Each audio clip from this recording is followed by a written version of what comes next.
Se doiter ou être doigté, c'est souvent une expression qu'on entend dès l'adolescence. Mais c'est pas pour autant qu'il n'y a pas une part de mystère sur le sujet. Je vous propose qu'on en parle maintenant avec plein de conseils.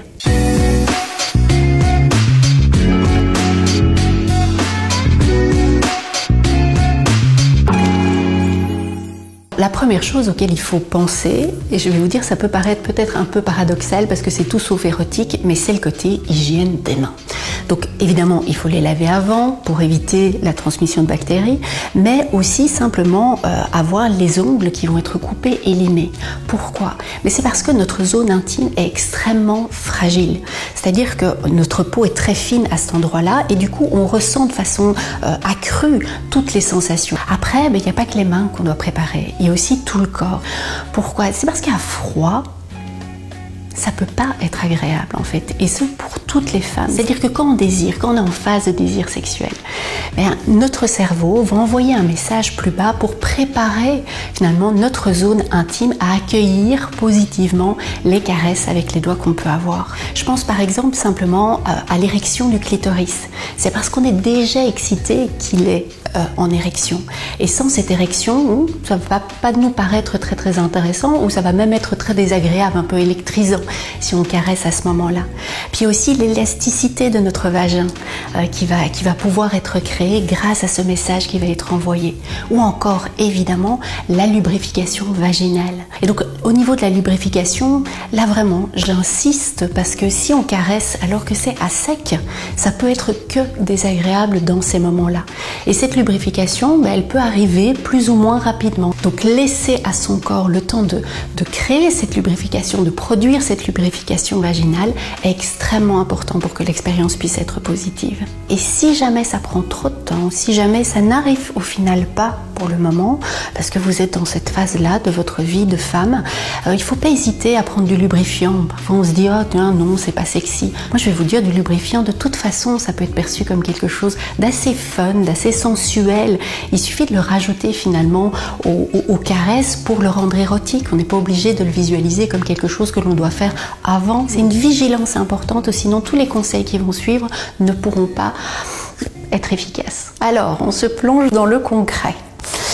Comme je vous le disais, il n'y a pas une recette toute faite, il n'y a pas de technique universelle. En fait, l'idéal, c'est de jouer aux explorateurs, de se laisser le temps de percevoir ses sensations, de voir comment est-ce que notre corps réagit. Ça, c'est vraiment la ligne de conduite à avoir. Et c'est important de le rappeler, parce que souvent, quand on entend le mot doigter, se doigter ou être doigté, il y a un raccourci qui va vers c'est entrer un doigt dans un vagin et faire des mouvements de va-et-vient. En réalité, ce serait vraiment très malheureux, très réducteur en termes de perception de plaisir si on se limite à ça. Parce que déjà, si on fait quelque chose mécaniquement, de façon routinière, tout le temps la même chose, ça va être juste ennuyeux. Et si ce n'est pas ennuyeux, de toute façon, maximiser les plaisirs, c'est aussi permettre une variété de stimulation. C'est là où on va pouvoir capter différentes choses et donc avoir davantage un ressenti de plaisir. Et donc, user de ses doigts, avoir du doigté, si j'ose dire, c'est se laisser se balader en fait, au niveau du pubis, entre les lèvres, sur le clitoris et à l'intérieur du vagin. Et on peut aller vers le haut, vers le bas, à droite, à gauche, on peut aussi faire des rotations. En fait, c'est vraiment l'idée de s'amuser, d'explorer. Donc déjà, il n'y a pas que le clitoris qui compte. Et oui, c'est moi qui ai coécrit un livre sur le clitoris qui ose le dire. Donc élargissez la zone. Si on se cantonne à simplement créer des frottements au niveau du gland du clitoris, à un moment donné, là aussi, ça va juste nous irriter. Et donc le fait de balayer toute la zone du pubis, entre les lèvres et tout ça, c'est vraiment intéressant pour pouvoir faire monter l'excitation. Et même cette attente de tourner autour peut être terriblement excitant. Et l'autre tendance, là plutôt dans la stimulation interne de nos parties intimes, c'est la recherche du point G, qui est d'ailleurs très controversé au niveau de la recherche scientifique. Et donc, il n'y a pas qu'un seul point, il y a tout l'alphabet. C'est pas de moi, c'est d'un autre sexologue très connu qui nous invite à se dire que c'est pas juste une zone qui va être plus réactive que d'autres. En réalité, les pressions que l'on peut avoir, soit un peu en crochet, appellent vers le nombril, soit plus droit, des pressions plus généralisées, mais on peut le faire vers le haut, vers le bas. En fait, systématiquement, ça va venir nous rendre réactifs sur des endroits qui sont différents, avec des sensations qui sont différentes. Et ce serait vraiment dommage de juste se représenter qu'il suffit de trouver un point sur lequel il suffit de presser pour avoir un plaisir intense. Le plaisir, ça se cultive, on prend le temps, et donc autant ne pas avoir cette représentation-là.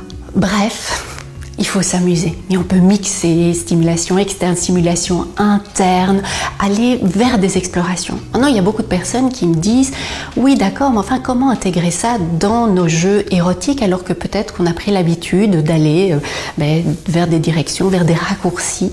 Je vais vous dire, soit on peut en parler tout simplement. C'est vrai que la communication au sujet de la sexualité est importante.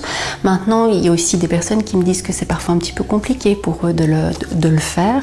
Et donc, on peut tester un jeu un peu plutôt en mimétisme où finalement on fait cette exploration chez notre partenaire et à ce moment-là ça va l'inviter à avoir aussi une exploration plus affinée avec ses doigts pour stimuler autrement nos parties à nous intimes. Et puis une autre possibilité pourrait être de mettre son couple au défi, genre on peut tout faire sauf ce qu'on a fait la dernière fois. Du coup, ça invite évidemment à explorer d'autres façons de faire pour stimuler les plaisirs. Donc vous l'aurez compris, la proposition que je vous fais aujourd'hui, c'est plutôt de partir à la découverte, de suivre son intuition, d'être très à l'écoute de soi et de son partenaire, et puis surtout de s'amuser.